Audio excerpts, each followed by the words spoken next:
2025 সালে এসে আবারও কিয়ামতের নতুন আলামত প্রকাশ পেল, যা আমাদের প্রিয় নবী হযরত মুহাম্মদ সাল্লাল্লাহু আলাইহি ওয়াসাল্লাম আরো 1400 বছর আগে বলে গিয়েছেন। প্রিয় নবী হযরত মুহাম্মদ সাল্লাল্লাহু আলাইহি ওয়াসাল্লামের একটা কথাও যে মিথ্যা নয় তা খুব ভালোভাবে পশ্চিমা বিজ্ঞানীরা প্রমাণ করেছে। প্রিয় নবী আজ থেকে আরো 1400 বছর আগে বলেছেন, পৃথিবীতে 10টি বড় কিয়ামতের আলামত প্রকাশ না হওয়া পর্যন্ত পৃথিবীতে কিয়ামত সংঘটিত হবে না। কি সেই আলামত জানিয়ে রীতিমতো চিন্তায় পড়েছে পুরো বিশ্বের বিজ্ঞানীরা।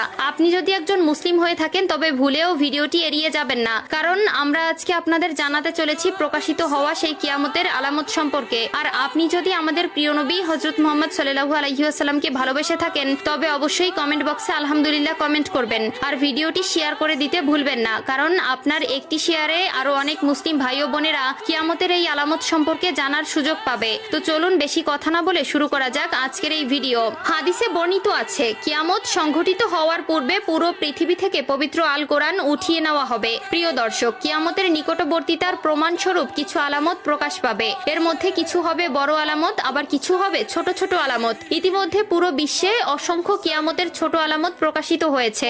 যেমন হাদিসে বর্ণিত আছে, আরবের বেদুইনরা অর্ধ উলঙ্গ অবস্থায় থাকবে, তবে তারা বড় বড় দালান কোঠা নির্মাণের প্রতিযোগিতায় নেমে পড়বে, এমনকি তাদের পায়ে জুতাও থাকবে না। বর্তমানে 2025 সালে কিয়ামতের নতুন যে আলামত প্রকাশ পেয়েছে তা হলো কিয়ামতের আগে পবিত্র আল কোরআন থেকে সকল অক্ষর উঠিয়ে নেওয়া হবে। ইতিমধ্যে এমনই কিছু তথ্য প্রকাশ পেয়েছে।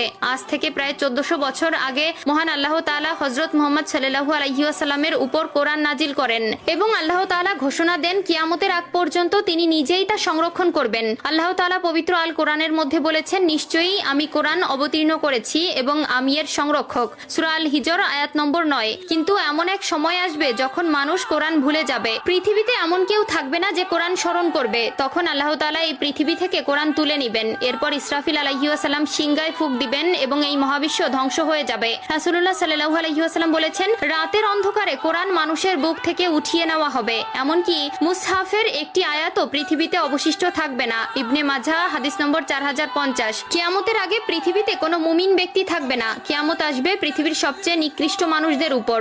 আনাস ইবনে মালিক রাদিয়াল্লাহু তাআলা আনহু থেকে বর্ণিত, রাসূলুল্লাহ সাল্লাল্লাহু আলাইহি ওয়াসাল্লাম বলেছেন, কিয়ামত ততক্ষণ শুরু হবে না যতক্ষণ না এই পৃথিবীতে এমন কেউ অবশিষ্ট থাকবে না যে বলবে আল্লাহ আল্লাহ। সহিহ মুসলিম।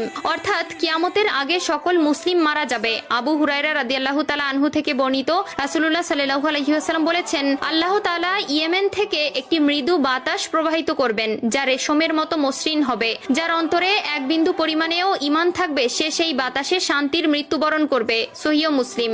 এরপর আল্লাহ তাআলা কোরআন পৃথিবী থেকে উঠিয়ে নিবেন এবং মানুষের অন্তর